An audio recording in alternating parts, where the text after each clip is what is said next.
मुंशी प्रेमचंद जी द्वारा रचित व्यंग्यात्मक कहानी अंधेर में आप सभी का बहुत बहुत स्वागत है। तो आइए सुनते हैं कहानी अंधेर। नाग पंचमी आए, साठे के जिंदा दिल नौजवानों ने रंग बिरंगे जांघिए बनवाए। अखाड़े में ढोल की मर्दाना सदाएं गूंजने लगीं।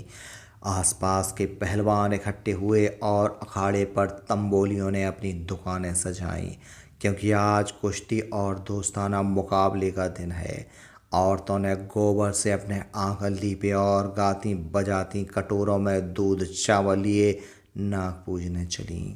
साठे और पाठे तो लगे हुए मौजे थे, दोनों गंगा के किनारे। खेती से ज़्यादा मशक्क़त नहीं करनी पड़ती थी, इसलिए आपस में फौजदारियाँ खूब होती थीं। आदिकाल से उनके बीच होड़ चली आती थी। साठे वालों को यह घमंड था कि उन्होंने पाठे वालों को कभी सिर न उठाने दिया। इसी तरह पाठे वाले अपने प्रतिद्वंदियों को नीचा दिखलाना ही जिंदगी का सबसे बड़ा काम समझते थे। उनका इतिहास विजयों की कहानियों से भरा हुआ था। पाठे के चरवाहे यह गीत गाते हुए चलते थे। साठे वाले कायर सगरे पाठे वाले हैं सरदार, और साठे के धोबी यह गाते थे। साठे वाले 60 हाथ के, उनके हाथ सदा तलवार। उन लोगन के जन्म नसाए जिन पाठे मान लीन अवतार।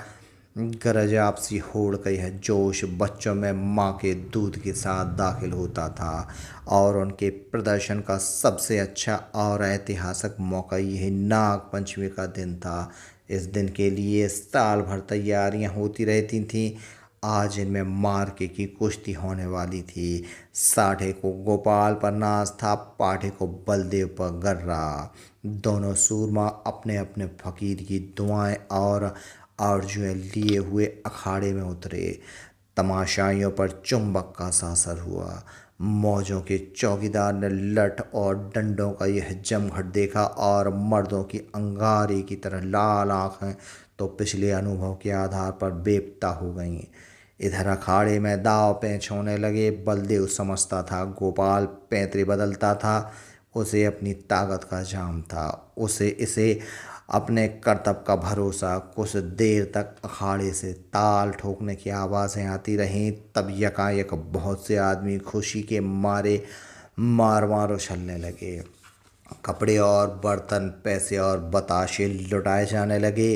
किसी ने अपना पुराना साफा फेंका, किसी ने अपनी बोसीदार टोपी हवा में उड़ा दी। साठे के मनचले जवान अखाड़े में पिल पड़े और गोपाल को गोद में उठा लाए। बलदेव और उसके साथियों ने गोपाल को लहू की आंखों से देखा और दांत पीस कर रह गए। 10 बजे रात का वक्त और सावन का महीना।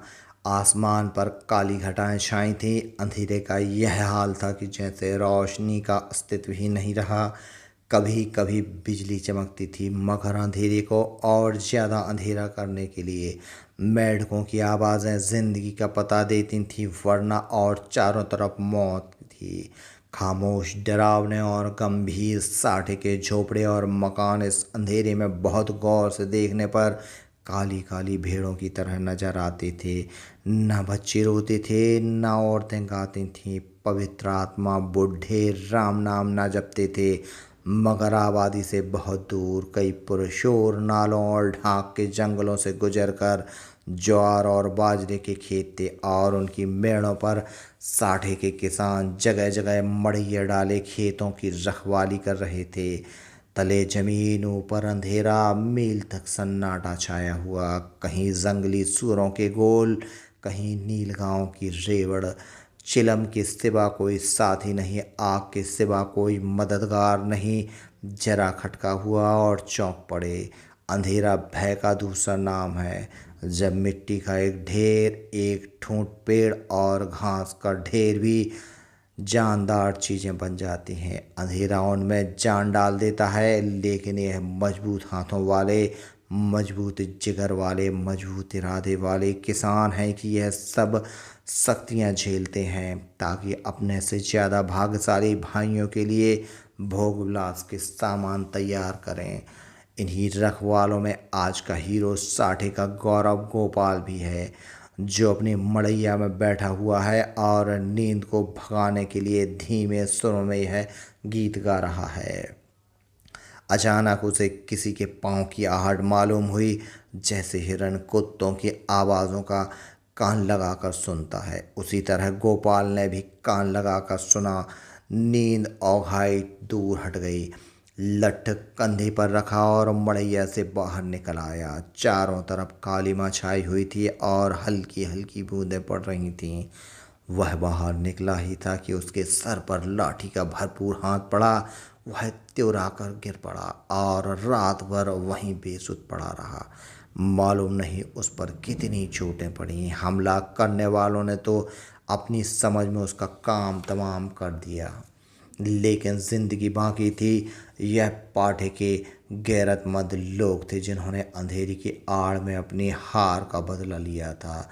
गोपाल जाति का अहीर था, न पढ़ा लिखा, बिल्कुल अक्खड़। दिमाग रोशन ही नहीं हुआ तो शरीर का दीपक क्यों घुलता। पूरे 6 फुट का कद, गढ़ा हुआ बदन, ललकार कर गाता तो सुनने वाले मील भर पर बैठे हुए अपने इसकी तानों का मजा लेते। गाने बजाने का आशिक, होली के दिनों में महीने भर तक गाता। सावन में मल्हार और भजन तो रोज का शगल था। निडर ऐसा कि भूत और पिशाच के अस्तित्व पर उसे विद्वानों जैसे संदेह थे। लेकिन जिस तरह शेर और चीते भी लाल लपटों से डरते हैं, उसी तरह लाल पगड़ी से उसकी रूह कांपती थी। असाधारण बात थी, लेकिन उसका कुछ बस न था। सिपाही की वह डरावनी तस्वीर जो बचपन में उसके दिल पर खींची गई थी, पत्थर की लकीर बन गई थी। शरारतें गईं, बचपन गया, मिठाई की भूख गई, लेकिन सिपाही की तस्वीर अभी तक कायम थी। आज उसके दरवाजे पर लाल पगड़ी वालों की एक फौज जमा थी, लेकिन गोपाल जख्मों से चूर, दर्द से बेचैन होने पर भी अपने मकान के अंधेरे कोने में छिपा हुआ बैठा था। नंबरदार और मुखिया, पटवारी और चौकीदार रोब खाए हुए ढंग से खड़े दारोगा की खुशामद कर रहे थे। कहीं हीर की फरियाद सुनाई देती थी, कहीं मोदी का रोना धोना, कहीं साईं की आंखों में लहू जारी। कलवार खड़ा अपनी किस्मत को रो रहा था। फोहस और गंदी बातों की गर्मबाजी थी। दारोगा जी निहायत कारगुजार अफसर थे। गालियों में बात करते थे। सुबह को चारपाई से उठते ही गालियों का वजीफा पढ़ते थे। उसने आकर फरियाद की, हुजूर अंडे नहीं हैं। दारोगा जी हंटर लेकर दौड़े और उस गरीब का भुरकुस निकाल दिया। सारे गांव में हलचल पड़ी हुई थी। कांस्टेबल और चौकीदार रास्ते पर यूं करते चलते थे गोया अपनी ससुराल में आए हैं। जब गांव के सारे आदमी आ गए तो वारदात हुई और इस कमबख्त गोपाल ने रपट तक ना की। मुखिया साहब बैंत की तरह कांपते हुए बोले, हुजूर अब माफ़ी दी जाए। दारोगा जी ने गजबनाक निगाहों से उसकी तरफ देखकर कहा, यह इसकी शरारत है। दुनिया जानती है कि जुर्म को छुपाना जुर्म करने के बराबर है। मैं इस बदमाश को इसका मज़ा चखा दूंगा। वह अपनी ताकत के जाम में भूला हुआ है और कोई बात नहीं। लातों के भूत बातों से नहीं मानते। मुखिया साहब ने सिर झुकाकर कहा, हुजूर अब माफ़ी दी जाए। दारोगा जी की त्योरियां चढ़ गईं और झुंझलाकर बोले, अरे हुजूर के बच्चे, कुछ सठिया तो नहीं गया? अगर इस तरह माफ़ी देनी होती तो मुझे क्या कुत्ते ने काटा था कि यहाँ तक दौड़ा आता? ना कोई मामला, ना मामले की बात, बस माफ़ी की रट लगा रखी है। मुझे ज़्यादा फुर्सत नहीं है, नमाज पढ़ता हूँ। तब तक तुम अपना सलाह मशवरा कर लो और मुझे हंसी खुशी रुखसत करो, वरना गौस खां को जानते हो, उसका मारा पानी भी नहीं मांगता। दारोगा तकवे व तहारत के बड़े पाबंद थे। 5 वक्त की नमाज पढ़ते और 30 रोजे रखते। ईदों में धूमधाम से कुर्बानियाँ होती। इससे अच्छा आचरण किसी आदमी में और क्या हो सकता है? मुखिया साहब दबे पांव गुपचुप ढंग से गौरा के पास आए और बोले, यह दारोगा बड़ा काफिर है, 50 से नीचे की बात ही नहीं करता। अव्वल दर्जे का थानेदार है। मैंने बहुत कहा, हुजूर गरीब आदमी है, घर में कुछ सुविधा नहीं, मगर वह एक नहीं सुनता। गौरा ने घूंघट में मुँह छिपाकर कहा, दादा उनकी जान बच जाए, कोई तरह की आँच न आने पाए। रुपए पैसे की कौन बात है, इसी दिन के लिए तो कमाया जाता है। गोपाल खाट पर पड़ा सब बातें सुन रहा था। अब उससे ना रहा गया। लकड़ी गांठ ही पर टूटती है। जो गुनाह किया नहीं गया वह दबता है, मगर कुचला नहीं जा सकता। वह जोश में उठ बैठा और बोला, 50 रुपए की कौन कहे मैं 50 कौड़ियाँ भी न दूंगा। कोई गदर है, मैंने कसूर क्या किया है। मुखिया का चेहरा फक हो गया। बड़प्पन के स्वर में बोले, धीमे बोल, कहीं सुन ले तो गजब हो जाएगा। लेकिन गोपाल बिफर हुआ था। अकड़ कर बोला, मैं एक कौड़ी भी ना दूंगा, देखें कौन मेरे फांसी लगा देता है। गौरा ने बहलाने के स्वर में कहा, अच्छा जब मैं तुमसे रुपए मांगू तो मत देना। यह कहकर गौरा ने, जो इस वक्त लौंडी के बजाय रानी बनी हुई थी, छप्पर के एक कोने में से रुपए की एक पोटली निकाली और मुखिया के हाथ में रख दी। गोपाल दांत पीस कर उठा, लेकिन मुखिया साहब फौरन से पहले सरक गए।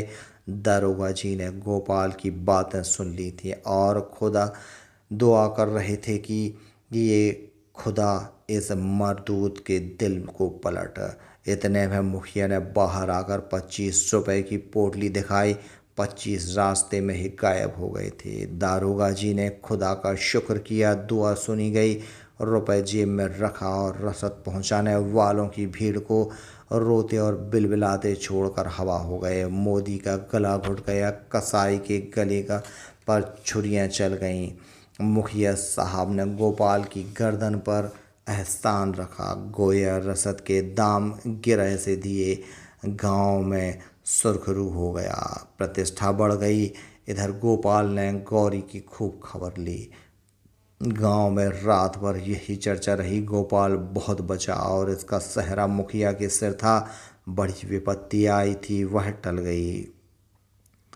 पितरों ने दीवार, हरदौर ने नीम वाली, देवी ने तालाब के किनारे वाली, सती ने गोपाल की रक्षा की। यह उन्हीं का प्रताप था।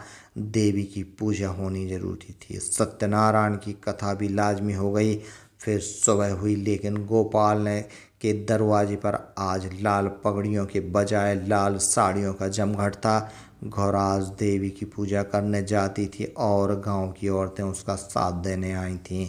उसका घर सौंधी सौंधी मिट्टी की खुशबू से महक रहा था, जो खस और गुलाब से कम मोहक न थी। औरतें सुहाने गीत गा रही थीं, बच्चे खुश हो रहे थे। देवी के चबूतरे पर उसने मिट्टी का हाथी चढ़ाया, सती की मांग में सिंदूर डाला, दीवान साहब को बताशे और हलवा खिलाया।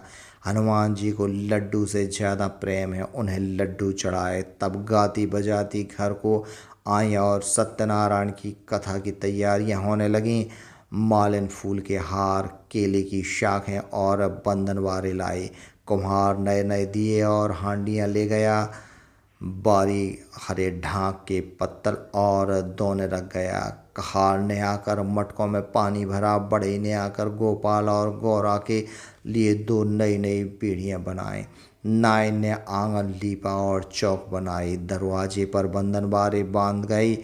आंगन में केले की शाखें गड़ गईं। पंडित जी के लिए सिंहासन सज गया। आसपास के कामों की व्यवस्था खुद अपने निश्चित दायरे पर चलने लगी। यही व्यवस्था संस्कृति है, जिसने देहात की जिंदगी को आडंबर की ओर से उदासीन बना रखा है। लेकिन अफसोस है कि अब ऊंच नीच की बेमतलब और बेहुदा कैदों ने इस आपसी कर्तव्य को सौहार्द संयोग के पद से हटाकर उन पर अपमान और नीचता का दाग लगा दिया है। शाम हुई। पंडित मोटेराम जी ने कंधे पर झोली डाली, हाथ में शंख लिया और खड़ाओं पर खटपट करते गोपाल के घर आ पहुँचे। आंगन में टाट बिछा हुआ था। गांव के प्रतिष्ठित लोग कथा सुनने के लिए आ बैठे। घंटी बजी, शंख फूंका गया और कथा शुरू हुई। गोपाल भी गाढ़े की चादर ओढ़े कोने की दीवार के सहारे बैठा हुआ था। मुखिया नंबरदार और पटवारी ने मारे हमदर्दी के उससे कहा, सत्यनारायण की महिमा थी कि तुम पर कोई आँच ना आए। गोपाल ने अंगड़ाई लेकर कहा, सत्यनारायण की महिमा नहीं, यह अंधेर है।